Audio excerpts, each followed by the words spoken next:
El perdón de los pecados antes de Cristo es un tema significativo en la teología judeocristiana y se aborda a través de varios conceptos y prácticas en el Antiguo Testamento. El animal que carga la culpa y los pecados de Israel no muere, es liberado. El chivo expiatorio. Confesión de pecados. Luego, el sumo sacerdote confiesa sobre el chivo expiatorio todos los pecados y transgresiones de los hijos de Israel, simbolizando la transferencia de los pecados del pueblo al animal. Liberación. El chivo expiatorio es llevado al desierto por un hombre designado, simbolizando que los pecados del pueblo son llevados lejos de ellos y se alejan de la presencia de Dios. Sistema sacrificial. Sacrificios de animales. El sistema sacrificial era el medio principal para obtener el perdón de los pecados en el Antiguo Testamento. Según Levítico, los israelitas ofrecían sacrificios de animales, como corderos, cabras y toros, como una expiación por sus pecados. Expiación. La idea detrás de estos sacrificios era que el animal llevaba la culpa del pecado del ofertante, simbolizando la transferencia de la culpa. Por ejemplo, Levítico 4 describe cómo se debía proceder con diferentes tipos de sacrificios en caso de pecados específicos. Día de la expiación, Yom Kippur.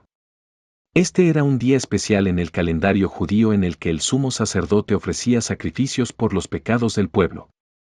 En Levítico 16 se detalla cómo se elegía un chivo expiatorio, sobre el cual se confesaban los pecados del pueblo y luego se enviaba al desierto, simbolizando la remoción de los pecados de la nación.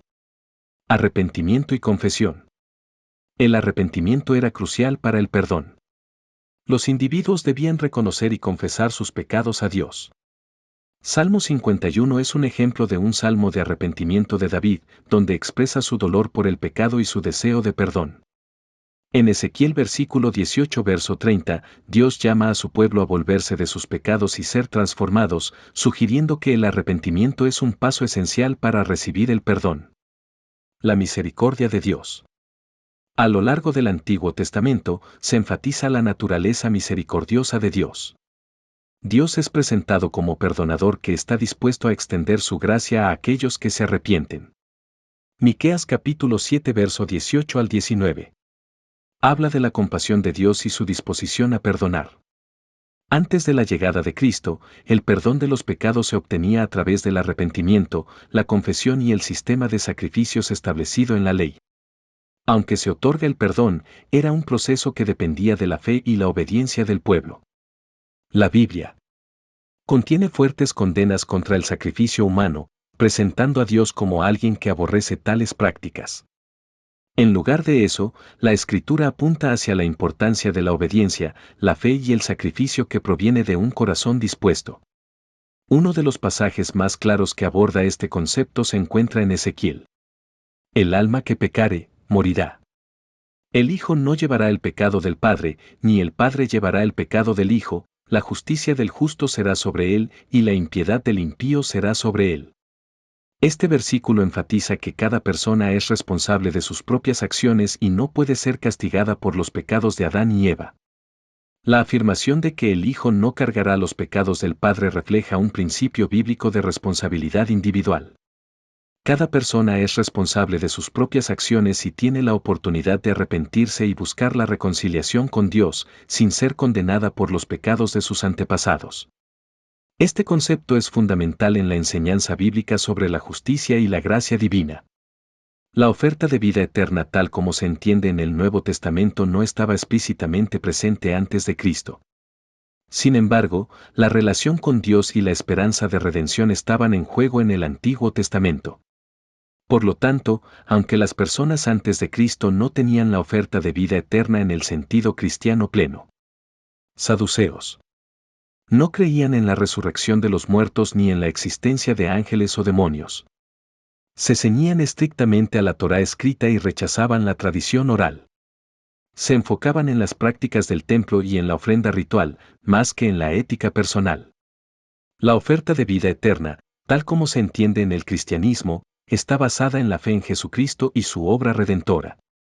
Esta idea no era parte de la enseñanza, lo que podría indicar que la oferta de vida eterna es, efectivamente, una característica distintiva del cristianismo en comparación con ciertas corrientes del judaísmo de la época. La exclusividad de la oferta de vida eterna en el cristianismo es válida, dado el contexto de las creencias de los saduceos y su rechazo a la resurrección y a la vida después de la muerte. El perdón y la vida eterna son conceptos distintos en el contexto del cristianismo y otras tradiciones religiosas. Definición de perdón. En términos generales, el perdón se refiere a la acción de absolver a alguien de una ofensa o un pecado. En el contexto religioso, implica que Dios libera a una persona de las consecuencias del pecado, permitiéndole una reconciliación con Él.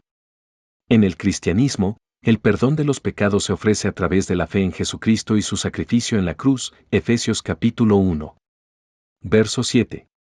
Definición de vida eterna.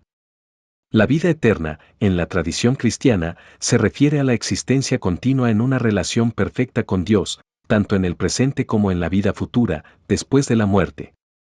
Se entiende que esta vida eterna es un don que se recibe al aceptar a Cristo como Salvador, Juan capítulo 3 verso 16, Juan capítulo 10 verso 28. Una persona puede recibir perdón por sus pecados, pero para experimentar la vida eterna, debe aceptar el mensaje del Evangelio y establecer una relación personal con Cristo. Diferenciación esencial. Es crucial reconocer que, aunque el perdón es un aspecto esencial de la salvación, no es sinónimo de vida eterna. La vida eterna implica un estado de existencia en comunión con Dios que trasciende la mera absolución de la culpa. En el contexto de la enseñanza cristiana, la fe en Jesucristo es fundamental para recibir ambos, el perdón de los pecados y la promesa de vida eterna. Sin la amenaza de consecuencias, la probabilidad de que las personas se conviertan al cristianismo podría depender más de sus experiencias personales, la búsqueda de significado y la conexión con la comunidad cristiana.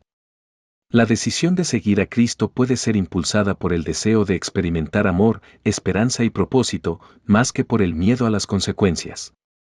Aceptar a Cristo bajo amenazas puede llevar a una fe que está más condicionada por el miedo que por una auténtica relación con Dios. Es preferible que la aceptación de Cristo surja de un deseo genuino de conocer y seguir a Dios, en lugar de ser motivada por el temor a perder la vida eterna y ser condenados al lago de fuego. La aceptación de Cristo basada en el amor, la gratitud y la libertad ofrece una experiencia de fe más profunda y transformadora. En lugar de ser impulsada por el miedo, esta perspectiva se centra en una relación personal y auténtica con Dios, lo que lleva a un crecimiento espiritual y un compromiso con los valores del cristianismo.